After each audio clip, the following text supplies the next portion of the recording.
Next start करते हैं structures of glucose. अब इसमें सबसे फर्स्ट जो हम स्टडी करेंगे वो है फिशर स्ट्रक्चर ऑफ ग्लूकोज। ये फिशर स्ट्रक्चर मतलब ओपन चेन वाले स्ट्रक्चर जो होते हैं उनको कहते हैं। अब ये कैसे होता है देखो, इस तरह से है। जैसे ग्लूकोज का हमने बनाया है, तो ग्लूकोज में कौन सा ग्रुप हमने लास्ट रिएक्शंस वाला जो टॉपिक पढ़ा था उसमें प्रूव किया था कि ग्लूकोज में एल्डिहाइड ग्रुप होता है। एल्डिहाइड होता है CHO, तो CHO आ गया और आगे ये सेकंड कार्बन आ गया। अब ये सेकंड कार्बन जो है, फर्स्ट तो ये आ गया ना एल्डिहाइड वाला, ये सेकंड कार्बन आ गया। अब ये जो सेकंड कार्बन है इस पे लेफ्ट से आपने लिखना है, यानी H फिर OH। थर्ड पे हमेशा आपने उल्टा करना है, उल्टा यानी OH और H। फोर्थ पे दोबारा वैसे ही HOH, फिफ्थ पे दोबारा वैसे ही HOH और लास्ट आ जाएगा CH2OH। तो इस तरह से आपने ग्लूकोज का स्ट्रक्चर बनाना है। मैं एक बार बता देता हूँ। सबसे फर्स्ट क्या कहा, एल्डिहाइड ग्रुप आ जाएगा ना, और उसके बाद ये सबसे पहले तो पता क्या किया करो, सबसे पहले क्या करना है आपने 6 कार्बन बना देने इस तरह से, 1 2 3 4 5 6, ये 6 कार्बन बना दिए। अच्छा, फर्स्ट पे एल्डिहाइड बना दो यानी CHO, और लास्ट पे CH2OH बना दो, ये फिक्स है, ये दो बना दो। और यहाँ से जब मूव करना है फर्स्ट के बाद सेकंड, सेकंड पे आपने हमेशा जब लिखना शुरू करना है लेफ्ट टू राइट लिखना है, यानी पहले H लिखोगे फिर OH लिखोगे। और थर्ड हमेशा उल्टा करना है, ये माइंड में बिठा लेनी बात, यानी OH H, फोर्थ दोबारा H और OH, फिफ्थ H और OH, इस तरह से। और नेक्स्ट देखते हैं, नेक्स्ट है ग्लूकोनिक एसिड का स्ट्रक्चर। अब ग्लूकोनिक एसिड में जो यहाँ पे ग्लूकोज में एल्डिहाइड ग्रुप होता है ये चेंज हो जाता है कार्बोक्साइलिक में, यानी COOH में। बाकी सेम वैसे ही आएगा, ये CH2OH आ गया। और कैसे लिखना है, सेकंड कार्बन है ये, तो सेकंड कार्बन पे H और OH, थर्ड हमेशा उल्टा करना है तो OH और H, फोर्थ अगेन H और OH, फिफ्थ अगेन H और OH, और लास्ट आ जाएगा CH2OH, इस तरह से। और इसके बाद आएगा हमारे पास सैक्रिक एसिड। तो ये जो सैक्रिक एसिड है, सैक्रिक एसिड में क्या था, COH ग्रुप यानी कार्बोक्साइलिक ग्रुप एल्डिहाइड की जगह भी आ जाता था, और ये 1 डिग्री अल्कोहल भी कार्बोक्साइलिक एसिड में चेंज हो जाता था।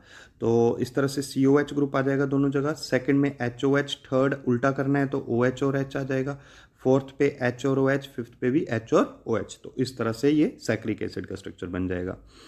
ओके, नेक्स्ट मूव करते हैं। नेक्स्ट यहाँ पे मेंशन है glucose is properly named as D positive glucose, यानी ग्लूकोज का जो पूरा नाम है ना, वो अगर इसका पूरा एग्जैक्ट सही नाम कहें तो वो होता है डी पॉजिटिव ग्लूकोज। अब इसमें ये जो कैपिटल D है, ये कैपिटल D रिप्रेजेंट करता है कन्फिग्रेशन को। ये मैं आगे समझा देता हूँ। कन्फिग्रेशन, चलिए, कन्फिग्रेशन का मतलब होता है स्पेस में ग्रुप की पोजीशंस। तो कौन से ग्रुप की पोजीशन देखनी है वो आगे हमने डिस्कस किया हुआ है।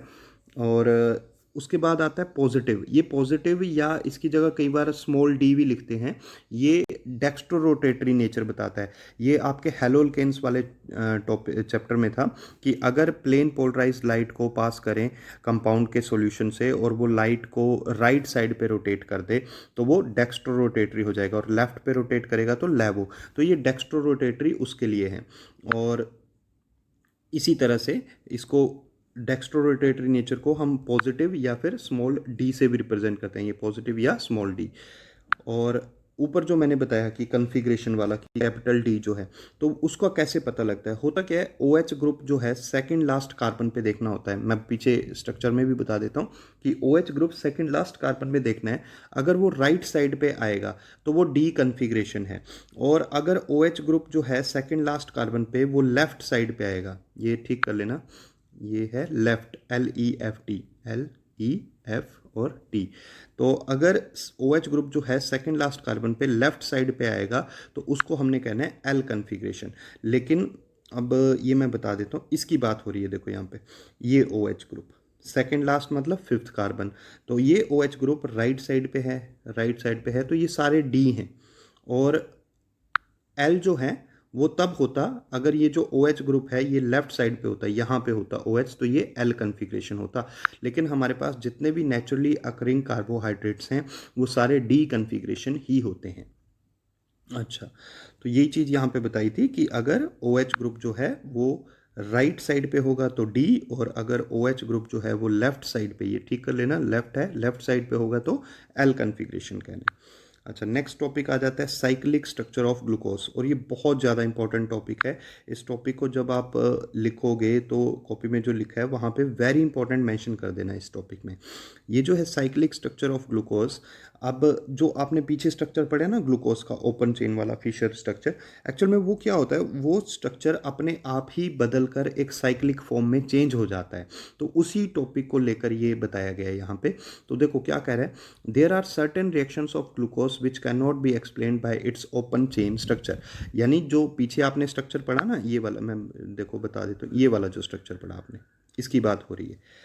अब ये ग्लूकोज का स्ट्रक्चर है, बिल्कुल ठीक है, लेकिन कई ऐसी रिएक्शंस हैं जो इसको ग्लूकोज को शो करनी चाहिए, लेकिन ये शो नहीं कर पाता। इस ओपन चेन स्ट्रक्चर से वो रिएक्शंस एक्सप्लेन नहीं हो पाती हैं। तो वो क्यों नहीं हो पा, मतलब कहने का मीनिंग ये है कि इसको तो शो करनी चाहिए पर वो करता नहीं है। तो क्यों नहीं कर पाता है? क्योंकि रियलिटी ये है कि ग्लूकोज इस तरह से ओपन चेन स्ट्रक्चर में एग्जिस्ट ही नहीं करता। वो अपने स्ट्रक्चर को बदल लेता है, वो एक नए स्ट्रक्चर में बदल जाता है, साइक्लिक स्ट्रक्चर में बदल जाता है। तो वही चीज़ यहाँ पे समझाई जा रही है कि there are certain reactions of glucose which cannot be explained by its open chain structure. However, these reactions can be explained by its cyclic structure. तो यही बताया जा रहा है कि ओपन चेन वाला वो जो पीछे स्ट्रक्चर बता रहा हूँ, उसको रिएक्शंस तो दिखानी चाहिए थी ग्लूकोज को, पर वो दिखाता नहीं है। क्यों नहीं दिखा पाता? क्योंकि वो बेसिकली साइक्लिक फॉर्म में चेंज हो जाता है। तो अब देखिए, ये साइक्लिक फॉर्म के ऊपर बात आ गई, तो ग्लूकोज फॉर्म आ साइक्लिक हेमी एसिटल स्ट्रक्चर। तो ये चीज़ आ गई कि ग्लूकोज साइक्लिक फॉर्म बनाता कैसी है? Hemi acetal structure. अब ये जो हेमी एसिटल वर्ड था ना, ये एल्डिहाइड वाले चैप्टर में मैंने आपको बताया है। तो आप इसको चाहे तो वहाँ एल्डिहाइड वाले चैप्टर में जाकर भी देखना। इसमें क्या होता है, जब एल्डिहाइड और अल्कोहल ग्रुप, यानी एल्डिहाइड हो गया C double bond O H और अल्कोहल हो गया ओ एच, ये दोनों आपस में रिएक्ट करते हैं तो हेमी एसिटल बनता है।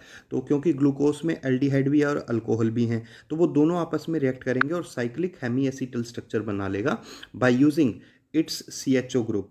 सी एच ओ तो एल्डिहाइड ग्रुप आ गया, और O H group at fifth carbon. अब ये इंपॉर्टेंट पॉइंट है कि सी एच ओ ग्रुप और ओ एच कौन सा? फिफ्थ कार्बन वाला है। ये ध्यान रखना है आपने, फिफ्थ कार्बन वाला, क्योंकि ओ एच तो सेकंड पे भी है, थर्ड फोर्थ फिफ्थ पे और इवन सिक्स्थ पे भी है, पर कौन सा ओ एच यूज़ करना है? फिफ्थ कार्बन वाला ओ एच यूज़ होगा।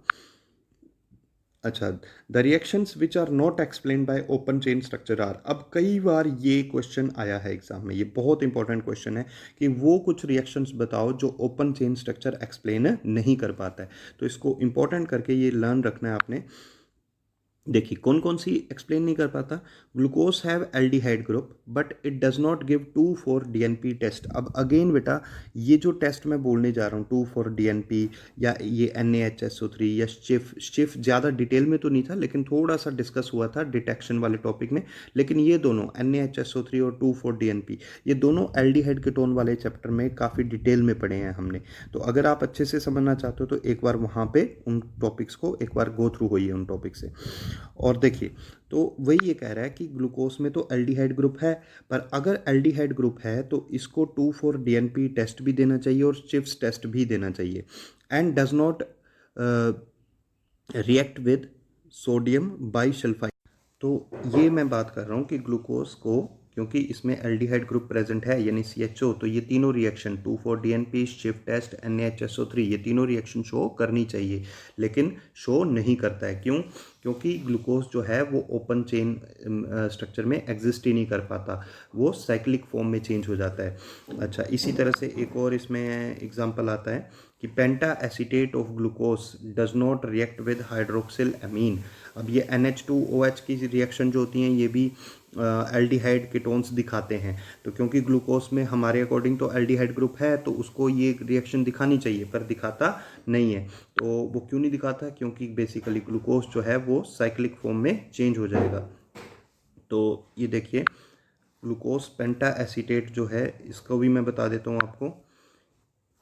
ये रहा ग्लूकोज पेंटा एसीटेट का स्ट्रक्चर, ये आपने प्रीवियस रिएक्शंस में पढ़ा था।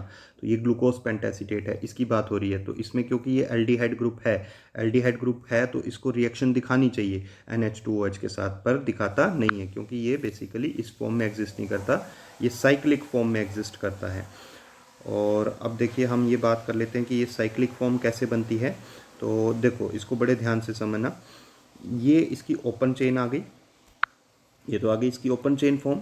अब इस ओपन चेन फॉर्म को तो देखो, मैं एक बार रिपीट कर देता हूँ, मैंने क्या बताया था। फर्स्ट पे तो लगा दो एल्डिहाइड, सेकंड कार्बन पे HOH, थर्ड हमेशा उल्टा करना है तो OH और H, fourth HOH, fifth HOH और लास्ट में आ जाएगा CH2OH।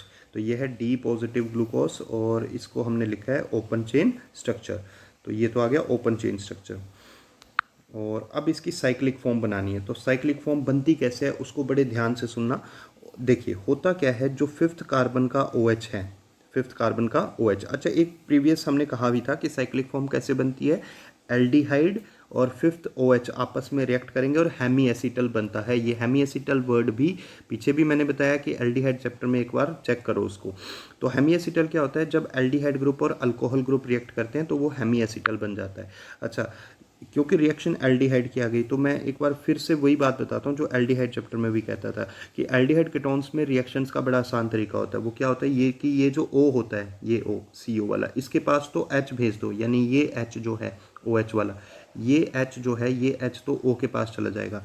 और H पॉजिटिव, ये H पॉजिटिव है, ये H पॉजिटिव जब O के पास चला गया तो पीछे जो नेगेटिव बच गया यानी ये O नेगेटिव, ये किससे जुड़ जाएगा, ये इस C से जुड़ जाएगा। तो इस तरह से आपने ये रिएक्शन करनी है और वो जो बनेगा कंपाउंड उसको कहेंगे हेमी एसिटल। तो देखिए मैं इसको समझाता हूँ। पहले चलिए ये बीटा फॉर्म बना के बताता हूँ। बीटा फॉर्म किसको कहना है, क्यों कहना है, वो भी मैं समझा दूंगा। तो पहले इसको बीटा फॉर्म को बनाते हैं। तो करना क्या है, देखो ये जो H है ये वाला, इस H को आपने O के पास भेज दिया तो हमारे पास एक तो CH तो वैसे ही आ गया, ये देखो ये CH वैसे ही आ गया, और O के पास चला गया ये H तो ये OH आ गया। ठीक हो गई बात। अब जब H चला गया तो पीछे क्या बचा, O नेगेटिव। ये जो O नेगेटिव है, ये O नेगेटिव, अब ये O नेगेटिव किससे बॉन्ड बना लेगा, इस C से बॉन्ड बना लेगा। तो हमारे पास ये देखो ये फिफ्थ का जो OH था, ये फिफ्थ का OH, ये O आ गया, ये फिफ्थ का O ये रहा, ये O जो है इस C से बॉन्ड बना ली और C के साथ ये H सेम आ गया, और क्योंकि ये H जो था ये O के पास गया था तो ये OH आ गया। तो इस तरह से बनाना है आपने और बाकी पोजीशन तो सेम आ जाएंगी। ये सेकंड कार्बन था HOH, ये देखो HOH सेम आ गया। थर्ड हमेशा उल्टा होता है, ये उल्टा हो गया OH और H।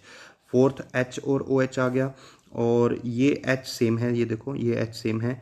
इसका H मैंने पहले भी बताया, ये H जो है ये इस O के पास चल जाके OH बन चुका है और ये C का O जो है ये फिफ्थ का O ये C से जुड़ गया और लास्ट CH2OH सेम आ गया। तो ये बन गया बीटा फॉर्म। अच्छा, अब अल्फा फॉर्म भी बता देते हैं। अल्फा फॉर्म में क्या किया हमने, अल्फा फॉर्म भी इसी तरह से बनेगी। इसमें भी हमने क्या किया, ये फिफ्थ का जो H है, ये फिफ्थ का H हमने O के पास भेज दिया तो ये O के पास जब चला गया तो ये बन गया OH। ये देखो ये H चला गया ना O के पास, ये बन गया OH और ये CH था। अब इस CH को मैंने दूसरी तरफ लिख दिया और जो ये पीछे जब H चला गया तो ये पीछे जो O नेगेटिव है ये किससे जुड़ जाएगा, ये इस C से जुड़ जाएगा। तो ये O नेगेटिव इस C से ज्वाइन हो गया इस तरह से। और बाकी सेम आपने वैसे